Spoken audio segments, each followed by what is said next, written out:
Bonjour, un nouveau cours de grammaire, les pronoms personnels. Vous allez vous amuser, suivez-moi. Combien de pronoms personnels nous avons? Regardez, le, la, les, te, me, lui. Ah, ils sont nombreux, mais ne vous inquiétez pas, nous allons les classer pour les étudier d'une façon très simple. Alors, nous allons commencer par les pronoms personnels sujets. Regardez cette phrase. Le joueur frappe la balle. Quel est le sujet du verbe frapper? Nous avons le verbe frapper ici. Quel est son sujet? Son sujet, c'est le joueur. Et cette phrase-ci, ce joueur est le meilleur joueur au monde. Alors, on a répété le sujet, ce joueur. Pour ne pas répéter le sujet encore une fois, je peux le remplacer par il. Il est le meilleur joueur au monde. Alors, le pronom personnel il remplace le mot sujet, le joueur, qui a ici la fonction d'un sujet. Et pourquoi remplacer un sujet? Pour éviter la répétition. Regardez ces phrases. Je vais au cinéma. Tu viens avec moi? Oui, invitons Paul. Il aime aller avec nous. Et Sylvie, que penses-tu? Elle fait ses devoirs. Samy, Fouad, vous allez avec nous? Non, nous voulons aller au stade. Regardez. Je, tu, il, tu encore, elle, vous, nous. Ce sont quoi? Ce sont tous des pronoms sujets aussi. Alors, pour résumer, les pronoms personnels qui ont la fonction d'un sujet sont je, tu, il, elle, et pour les pluriels, nous, vous, il, elle. Et il ne faut pas oublier que le verbe s'accorde toujours avec son sujet. D'autres fonctions. Nous avons les pronoms personnels, complément d'objet direct. Regardez cette phrase. Est-ce que tu lis ce roman? Oui, je le lis. Il est très intéressant. Regardez le mot « ce roman ». Alors, tu lis quoi? Tu lis le roman.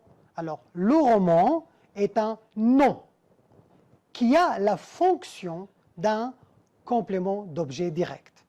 Et quelle est la nature de ce complément d'objet direct? C'est un nom masculin singulier. Comment j'ai remplacé ce nom dans la deuxième phrase avec le pronom le? Pour ne pas dire oui, je lis le roman, pour ne pas répéter le mot, j'ai utilisé le pronom le. Alors qui a toujours la même fonction. C'est un complément d'objet direct, mais de nature pronom. Autre exemple. Est-ce que tu lis cette lettre? Oui, je la lis. Elle est de ma sœur. La même chose. La lettre ou cette lettre, c'est un complément d'objet direct. Nom de chose, féminin. Ici, ce n'est pas masculin, c'est féminin singulier. Et qu'est-ce que j'ai utilisé pour remplacer, pour ne pas répéter ce nom une deuxième fois? J'ai utilisé la. Je la lis. Alors, pour ne pas dire oui, je lis la lettre, j'ai dit oui, je la lis. Elle est de ma sœur. Alors, le pronom la, c'est un pronom personnel complément d'objet direct. Un troisième exemple. Est-ce que tu vas ou est-ce que tu as vu Paul hier? Oui, je l'ai vu chez Samy. Paul, ici, c'est un complément d'objet direct.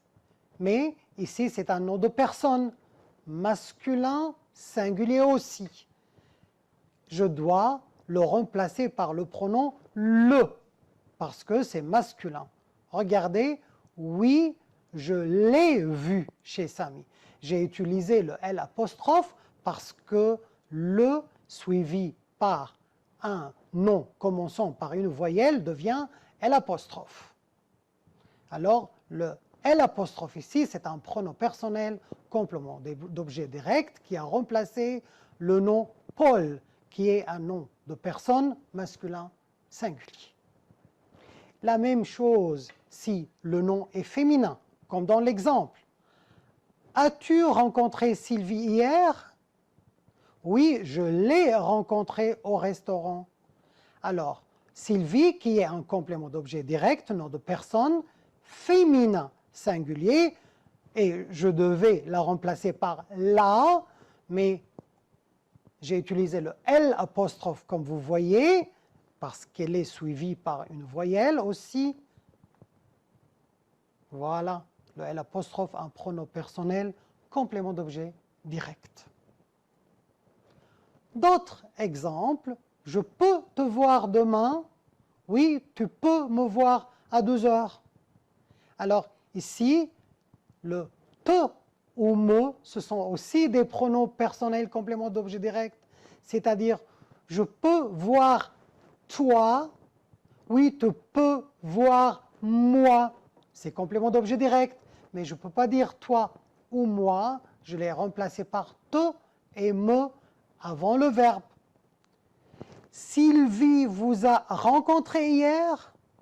Oui, elle nous a rencontrés hier soir. De même, vous et nous, ce sont aussi des pronoms personnels compléments d'objet direct. Alors, nous avons vu les pronoms personnels sujet et les pronoms personnels compléments d'objet direct. Maintenant, nous allons voir les pronoms personnels compléments d'objet indirect, mais non de personne. Suivez. Regardez l'exemple. Qu'est-ce que tu as donné à Paul? Je lui ai donné le livre de français. Paul, quelle est la fonction de Paul ici? Donner quelque chose à Paul. À Paul, c'est complément d'objet indirect, nom de personne. Et quelle est sa nature? C'est un nom masculin singulier. Qu'est-ce que j'ai remplacé? J'ai remplacé le mot Paul par quoi? Par Louis. Je lui ai donné le livre de français. Alors, Louis, c'est le pronom personnel complément d'objet indirect que j'utilise pour remplacer un nom masculin, singulier, complément d'objet indirect, nom de personne. Et pour le féminin, comme l'exemple, as-tu téléphoné à Sylvie hier? Oui, je lui ai téléphoné à 8 heures du soir. Alors Sylvie, qui est un complément d'objet indirect, féminin, j'ai remplacé par lui. Alors, c'est la même chose. Un complément d'objet indirect, singulier, soit masculin ou féminin, dont nom de personne, je les remplace par lui. De quoi tu parles à tes copains? Je leur parle de l'accident d'hier. Tes copains, aussi, un complément d'objet indirect. Mais attention, cette fois-ci, c'est pluriel. Alors, j'utilise leur pour ne pas répéter le complément d'objet indirect, nom de personne pluriel, j'utilise le pronom leur, soit au masculin, soit au féminin aussi, comme dans l'exemple. Pourquoi tu téléphones à tes copines? Regardez ici, c'est féminin. Je leur téléphone pour les inviter à mon anniversaire. Voilà. Alors, j'utilise leur si le complément d'objet indirect est au pluriel. Et voilà notre tableau qui résume tout.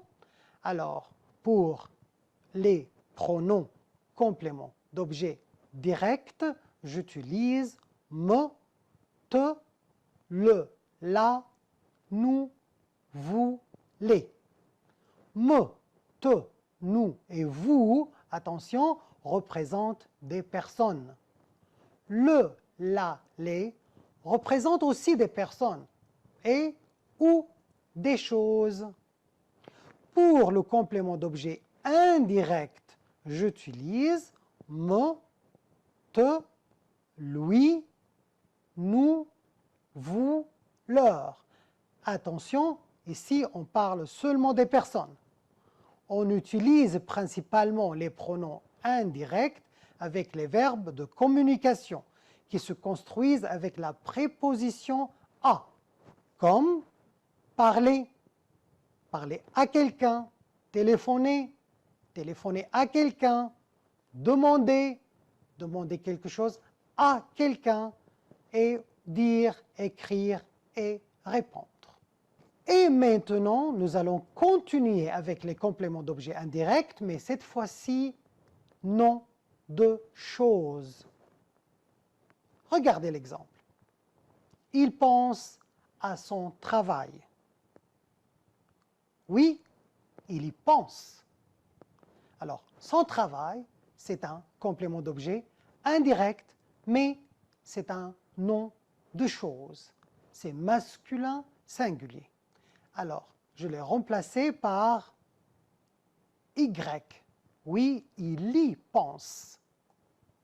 Alors, le Y ici, c'est un pronom personnel, complément d'objet indirect, mais nom de chose. Autre exemple, avec un nom féminin, il pense à sa ville. Oui, il y pense. Alors, sa ville, c'est nom de chose aussi, mais féminin ici, je l'ai remplacé par le Y aussi. Alors, maintenant, un complément d'objet indirect, mais avec la préposition « de ». Elle parle de son ami, et non pas à son ami. Elle parle de son ami. Oui, elle parle de lui. Alors, le mot « son ami », c'est un complément d'objet indirect, nom de personne, masculin singulier. Alors, comment j'ai remplacé ce mot avec « lui ».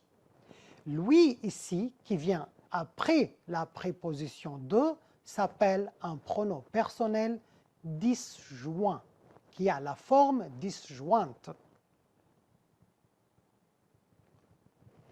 Et si c'est un nom féminin, elle parle de sa mère. Oui, elle parle d'elle. C'est la même chose. Elle parle de son pays. Oui, elle en parle. Regardez ici. C'est un nom de chose et non pas un nom de personne. Comment j'ai remplacé ici le mot son pays? Par le pronom en, avant le verbe. Alors, le « on » ici, c'est un pronom personnel, complément d'objet indirect, nom de chose, après la préposition « de ». Alors, ce n'est pas un complément ou un pronom disjoint. Regardons les formes disjoints. On les utilise quand? Regardez. Tu as envie de venir avec moi? Je passe chez toi. Alors, les pronoms « moi » et « toi », je les utilisais quand? C'est après des prépositions. Alors, après les prépositions comme avec, sans, pour, sur, je peux utiliser ces formes. Moi, toi. Autre exemple. Qui a fait ça? Et la réponse, moi. Et toi, qu'est-ce que tu fais ce soir? Alors, comme vous remarquez, je peux utiliser ces formes de façon autonome, c'est-à-dire quand un pronom n'est pas accompagné d'un verbe. Je peux l'utiliser comme une phrase à part. Qui a fait ça? Moi. Comme si je dis, c'est moi qui a fait ça. Il fait une phrase toute entière. Autre exemple. C'est toi qui es le frère de Jean? Alors, je peux les utiliser après c'est ou ce n'est pas. Autre exemple. Oui, merci. Et toi, tu viens aussi? Regardez. Toi, tu. Alors, je peux les utiliser pour accentuer le sujet, pour mettre le sujet en valeur. Pour résumer ces formes, je peux dire que pour les singuliers, je peux utiliser moi, toi, lui, elle. Et pour le pluriel, nous, vous, eux, elles. Ce sont les formes disjointes. Et maintenant, un des pronoms qui constituent le complément de lieu.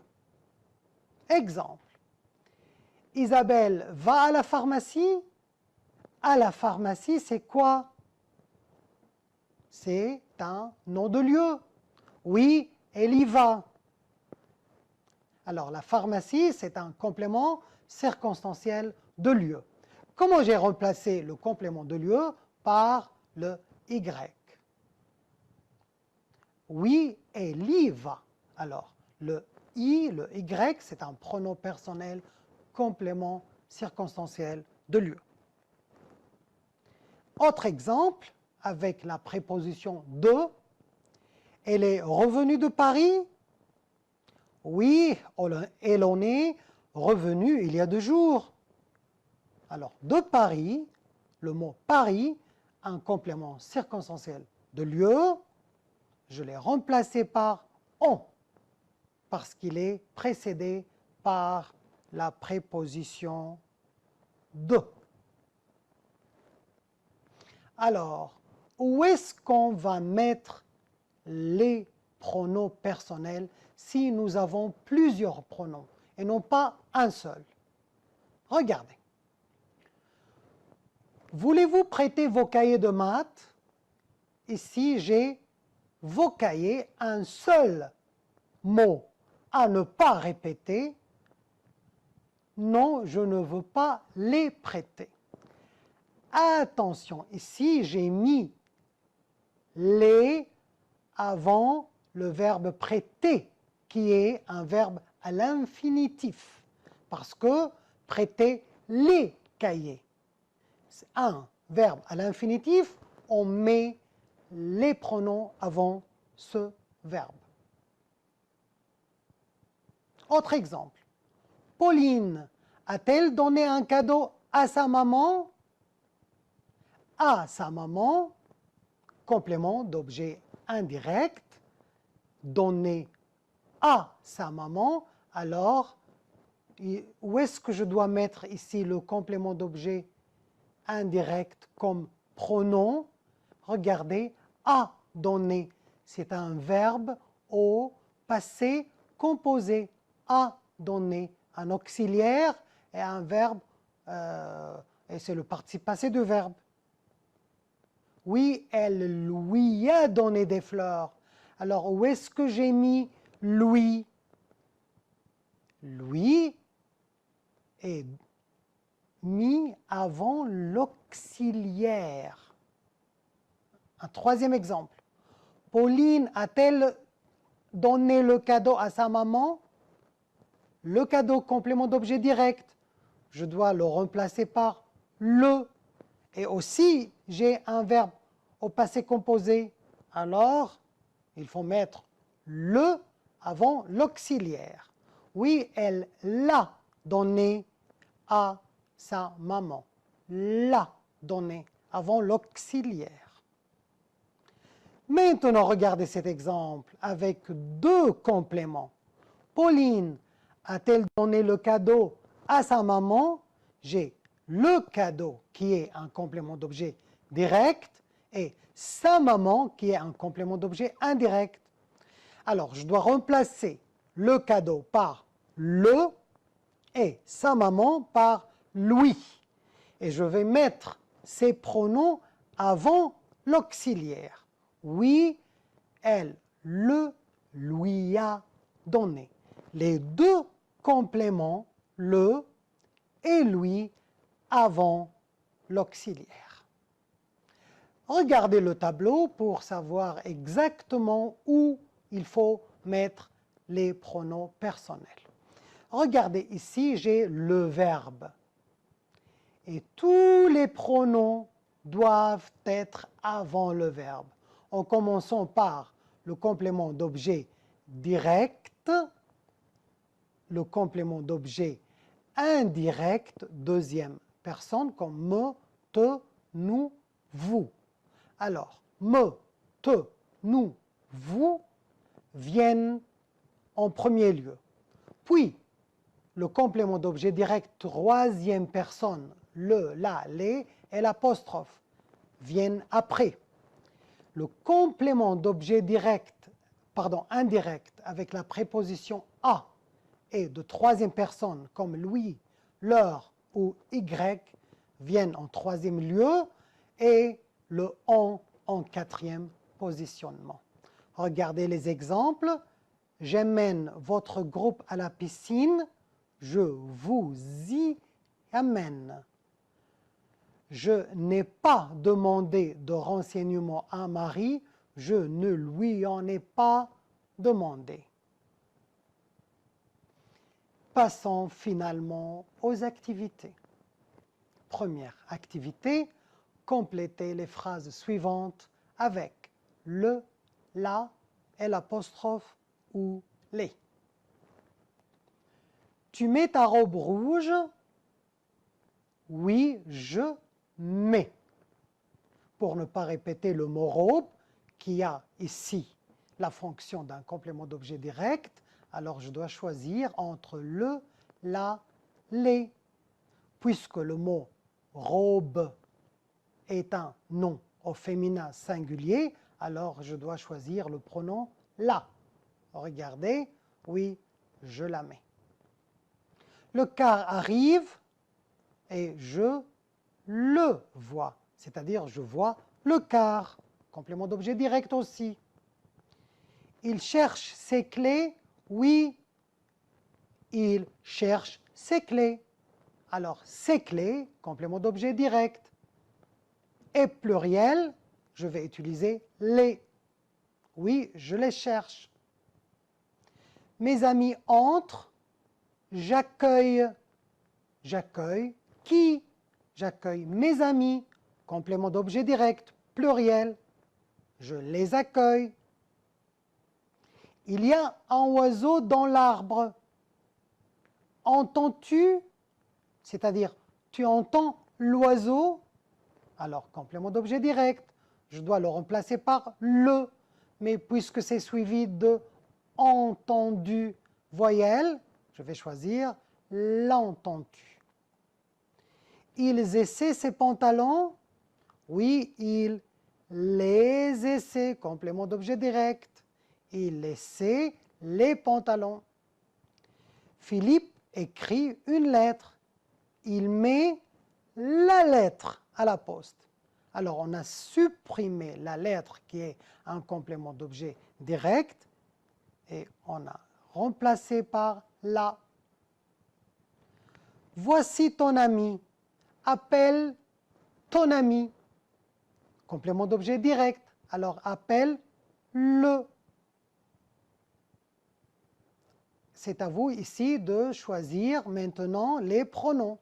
Regardez cette histoire. Ce livre est formidable. J'ai commencé. J'ai commencé quoi? J'ai commencé le livre. Alors, je l'ai commencé ce matin et je ne peux quitter. C'est-à-dire, je ne peux pas quitter le livre, aussi un complément d'objet direct, avant de connaître la fin de l'histoire. J'aime beaucoup mon chat. Je donne du lait. Je donne du lait au chat, c'est-à-dire un complément d'objet indirect. Je lui donne du lait le matin, puis je l'amène au jardin, c'est-à-dire j'amène le chat au jardin pour qu'il joue en plein air. Julie vient de fêter ses 21 ans. Elle était très heureuse. Je lis un sujet. Elle était très heureuse avec ses amis. Elles lui ont acheté de beaux cadeaux. C'est-à-dire, les amis ont acheté de beaux cadeaux à Julie. Complément d'objet indirect. Et elle leur offre des gâteaux. C'est-à-dire, Julie offre des cadeaux à ses amis. Elle a passé une très belle soirée avec elle, avec ses amis, après la préposition avec. Et finalement, complétez les phrases suivantes avec le pronom personnel convenable. Je cueille une rose et je l'offre à ma mère. Quand il voit ses sœurs, dit bonjour. Il leur dit bonjour. Alors, il dit bonjour à ses sœurs. Si tu vois Pierre, dis à Pierre bonjour, c'est-à-dire dis Louis bonjour. Mes amis arrivent, j'accueille mes amis, je les accueille. Nous prenons nos cahiers et nous rangeons les cahiers, complément d'objet direct, alors nous les rangeons. Je choisis une pomme, je lave la pomme, complément d'objet direct, et je mange la pomme, c'est-à-dire je la mange. Mes amis ont fait un anniversaire très intéressant. À moi, alors mes amis m'ont fait un anniversaire très intéressant. C'était notre cours pour aujourd'hui. Au revoir.